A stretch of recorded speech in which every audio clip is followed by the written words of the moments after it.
नमस्कार फ्रेंड्स, जय जगन्नाथ। आपण मानक मो चैनल रूपालीज ब्लॉग्स रे स्वागत। चलंतु आज भिडियोटी को स्टार्ट करवा। आज भिडियोटी दुई प्रकार video, cooking and blogging row.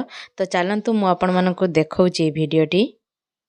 AD देखंतु आम घर साइड रे गोटे बाड़ी अच्छी, माने गार्डन भलिया अच्छी। तो सेई बाड़ी मझिरे देखि पारथिबे छोट कदली बनटे अच्छी। तो सेठी आमे बनभोजी करूछु।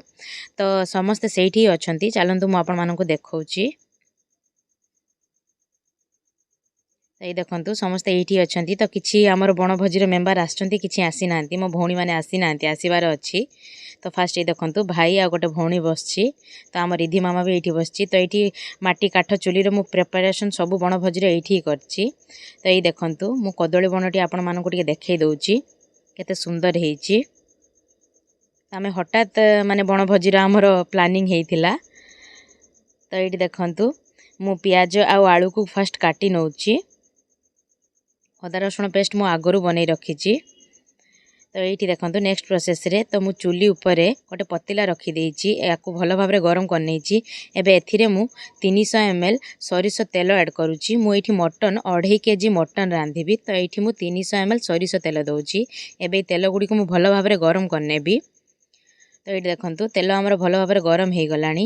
एठी एबे मु गोटे पैकेट गरम मसला, गोटा गरम मसला दे दउछि। पैकेट रे जो गरम मसला आसे सेथिरे सब प्रकार गरम मसला थाए। तो सेटा ही मु दे दउछि। तापर एठी देखंतु मु प्याज ऐड करूछि। एठी छोट छोट कटा हितिया प्याज एठी मु 400 ग्राम प्याज ऐड करूछि। तो 2 ରୁ 3 मिनिट टिके मु प्याज टिके चलै नउछि देखंतु। तापर एथिरे मु 4टी गोटा रसुण दउछि। एई गोटा रसुण द्वारा मटन बहुत ही बढ़िया फ्लेवर आसे। एबे गोल्डन कलर हवा पर्यंत मु प्याज गुडी को भाजी नेबी। ए देखंतु प्याज गुडी हमर गोल्डन कलर हे गलानी। एबे एथिरे गुंड मसला मु देबी। गुंड मसला रे मु 1.5 चामच देखंतु लंका गुंड देइछि। 1.5 चामच दउछि हळदी गुंड आ गोटे चामच काश्मीरी लंका पाउडर दउछि कलर वाला। तो पुणी थरे याकू टिके मु चलै नउछि। एबे मु हमर जो काठर चुली जाळ गुडी को टिके कम कर देबी, नहले हमर जो मसला गुडी को पड़ी जिवो। जेहेतु एटा गैस ने जे आमे सिम कर देबा, तो मु जाळ को टिके कमी देइछि। तापर एठी देखंतु मु अदा रसुण पेस्ट दउछि। मु एठी 200 ग्राम अदा रसुण पेस्ट देइछि। तो एबे गुड को मु 2 ରୁ 3 मिनिट टिके कसी नेबी।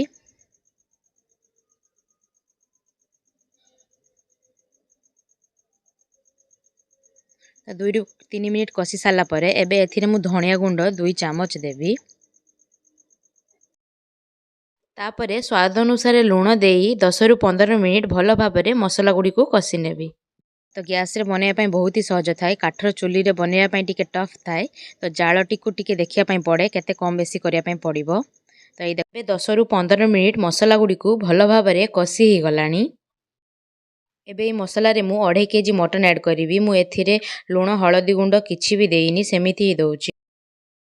तो एबे मटन गुडी को मु भलो भाबरे कसी नेबी 3 ରୁ 4 मिनिट मसला सहित भलो भाबरे मिसिबा पर्यंत। ए देखंतु मु भलो भाबरे मिसै नेइछि। तो एबे मु मटन मसला एथिरे ऐड करिवि गोटे पैकेट 5 ग्राम वाला गोटे पैकेट मटन मसला मु एथिरे ऐड करूछि।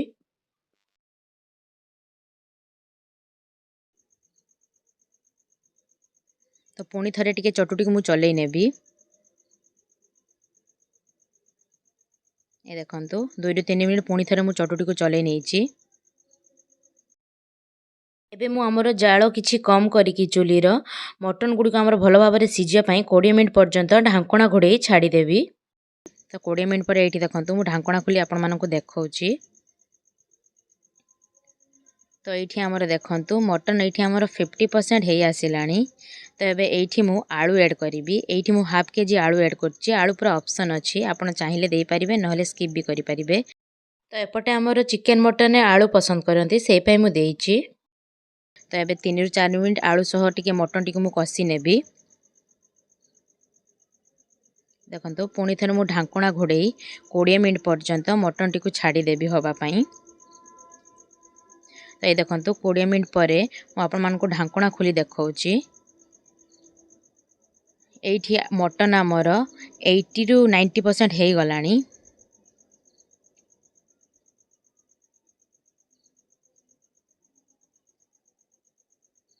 ये देखंतु मु गोटे आलू चेक करी आपनको देखाउची। तो आलू पूरा बढ़िया भाव में सीझी जाइए।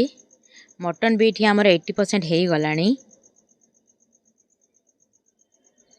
तो एबे एठी मु मटन रे पानी ऐड करी। तो एठी मु हाफ लिटर पानी ऐड करची। आपण आपन अनुसार पानी को कम बेसी भी करि परिबे।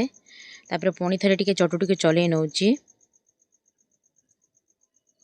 तो एबे एठी चुली रे जाळ टिकु मु टिके बढ़ाई देबी काहेकि ना मटन हमर फुटिबार अछि। तो एठी मटन को मु 15 मिनिट पर्यंत ढांका न देई भल भाव में फुटई नेबी। 15 मिनिट पर एबे देखंतु मटन हमर भल भाव में फुटिया पई लागिलानी। तो एबे एथिरे मु गुंड गरम मसला 5 ग्राम वाला पैकेट गोटे ऐड करची। तो आमर ये इम्पोर्टेंट कथा तो जाल आम के कम बेसी करवा से ध्यान रखापी पड़े। तो आपड़ जिते बड़े कम रखार अच्छी जाल कि काढ़ीदेवे देले जाल कम हो।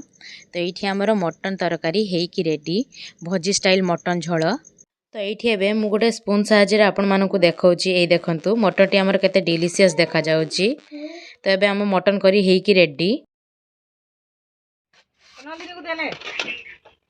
भल होजी। तो ये आम समस्त खाऊचु। सी मो सान भौणी थी मुझे पचारि सी कहला बहुत भल होती। एक्चुअली माटी चुली रे बहुत ही बढ़िया मटन होता।